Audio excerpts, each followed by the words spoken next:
Person Shreyas सहज, Jaydeep Bhagat, ABP माझा, बारामती. विद्याप्रतिष्ठानला एक मोठं मैदान आहे आणि अनेक जण उपस्थित राहतील अजित पवारांना अखेरचा निरोप देण्यासाठी, ज्यामध्ये राजकारणी, कार्यकर्ते, कौटुंबिक पातळीवरचे स्नेहसंबंध जपणारे लोक या सगळ्यांचा समावेश असेल. त्यामुळे बारामतीच्या विद्याप्रतिष्ठान इथे अंत्यसंस्कारांचा निर्णय घेण्यात आलेला आहे. मूळ गाव खरं तर पवारांचं काटेवाडी आहे, जे बारामतीपासून काही किलोमीटर अंतरावर आहे.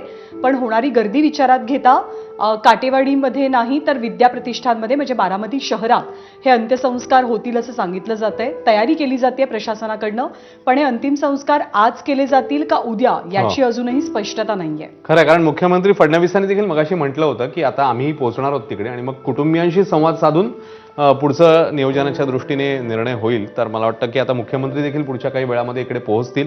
कुटुंबीय तर पोहोचतातच आहेत, त्यामुळे थोड्या वेळामध्ये ही स्पष्टता येऊ शकेल आपल्याला. मात्र ही दोन दृश्य काही वेळापूर्वी जेव्हा कुटुंबीय तिकडे आले तेव्हा आणि इकडे समर्थकांची प्रत्येक मिनिटागणिक वाढत जाणारी गर्दी, ज्याच्यामध्ये अर्थातच नेते मंडळी आहेत ज्यांना अजित पवारांनी ओळख दिली, आमदार म्हणून असेल, नगरसेवक म्हणून असेल, मंत्री म्हणून असेल, अशी सगळी मंडळी. मगाशी आपण बघितलं धनंजय मुंडे ज्या पद्धतीने रडत होते, किंवा अन्यही याच्या आधी काही दृश्य समोर आलेली होती की ज्यांना अजित पवारांनी आमदार केलं, हुकमी म्हणजे सांगून ते एखाद्याला मी तुला निवडून आणणार असं त्यांनी म्हटलं, मी तुला पाडणार, तेही मगाशी दृश्य आपण बघितलं. विजय शिवतारे पोहोचलेले होते, त्यांच्याबद्दल देखील अजित पवारांनी त्यांचं राजकीय युद्ध आपण पाहिलेलं आहे. तर मला असं वाटतं की हे जे हुकमी ज्याच्याकडे ही काय म्हणूया आपण कला होती किंवा ताकद होती, की जे ठरवून सांगायचे की होय तुला निवडून आणणार किंवा तुला पाडणार, तर ती सगळी नेते मंडळी आज तिकडे पोहोचताना आपल्याला दिसतात. प्रत्येकाच्या मनामध्ये अपार दुःख आहे, डोळ्यामध्ये अश्रू आहेत, कारण घटनाच तशी घडलेली आहे. विश्वास बसत नाहीये कोणाचाही की अजित पवार आपल्यातनं निघून गेले.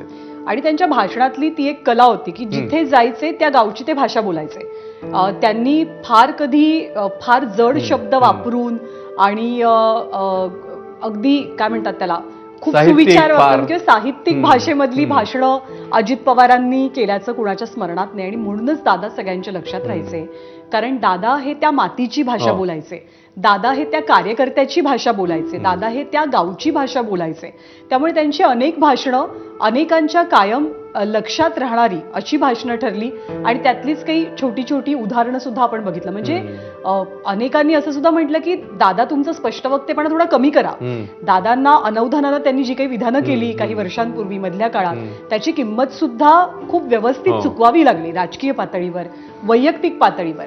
पण तरी सुद्धा त्यांनी तो आपला बाणा कधी सोडला नाही. कार्यकर्त्याला तिथल्या तिथे खडे बोल सुनाव, मंत्र्यालाही तिथल्या तिथे झाप, सगळ्यांना कानपिचक्या दे, तुझं काय चुकलं आहे, तू कुठे अजून सुधारणा करायला हवी आहेस, हे जाहीरपणे सांगायला दादा कधी लाजले नाहीत. त्यांनी मागे पुढे पाहिलं नाही आणि त्यांच्या कार्यकर्त्यांनी, नेत्यांनी त्याचं कधी मनाला वाईट वाटून सुद्धा घेतलं नाही. आणि म्हणूनच दादांसोबतचा जो कनेक्ट होता, दादांसोबत या सगळ्यांचं जे नातं होतं ते अनेक अर्थांनी वेगळं नातं होतं. दादा किती फटकळ वाटले तरी ते सगळ्यांना आपलेसे वाटायचे. आणि हीच दादांची सगळ्यात मोठी कुटुंबातला एखादा सदस्य नाना बघ ना, मोठी माणसं आपल्याला ओरडतात, आपले कान टोचतात, पण त्याच काय म्हणूया आपण अधिकाराने किंवा त्याच्यापेक्षा डबल किंवा अधिक जास्त प्रमाणात आपल्यावर प्रेम करतात, माया करतात. तर अजित पवार आय थिंक तसा माणूस होता सगळ्यांसाठी, की कान टोचतील, वेळेला पाठीत धपाटा घालतील एखादा, पण तोच कार्यकर्ता अडचणीत असेल किंवा त्याचं काही हे असेल तर धावून जातील.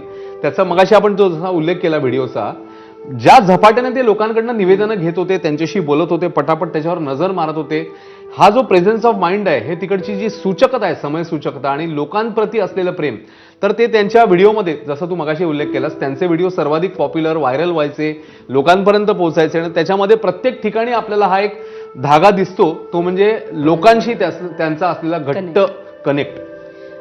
आपण महाराष्ट्रानं अकाली जे नेतृत्व गमावली दुर्दैवानं, ती सुद्धा पाहतोय. त्यात अर्थात आजचं नाव हे अजित पवारांचं आहे, जे या लिस्टमध्ये असण्याचं दुःख अनेकांना आहे. प्रमोद महाजन यांचाही एक प्रकारे अपघाती मृत्यू झाला. अवघ्या 57व्या वर्षी त्यांनी जगाचा निरोप घेतला. विलासराव देशमुख, महाराष्ट्रातल्या राजकारणातलं एक उमदं व्यक्तिमत्व, 67व्या वर्षी विलासराव आजारी होते, त्यांच्यावर उपचार सुरू होते. गोपीनाथ मुंडे म्हणजे आत्ता मंत्रिपदाची शपथ घेतली आणि 2च दिवसात सगळं काही चक्र फिरली नियतीची आणि जिथे त्यांचा सत्कार होणार होता परळीमध्ये त्याच मैदानात त्यांच्यावरती अंत्यसंस्काराची वेळ आली होती. त्यामुळे गोपीनाथ मुंडे, प्रमोद महाजन, R.R. पाटील, विलासराव देशमुख यांची एक्झिट महाराष्ट्राला जशी चटका लावून गेली, ते दुःख त्यांचे कार्यकर्ते, त्यांचे कुटुंबीय आजही विसरू शकले नाहीये. तीच गोष्ट अजित पवारांच्या बाबतीतही म्हणावी लागेल.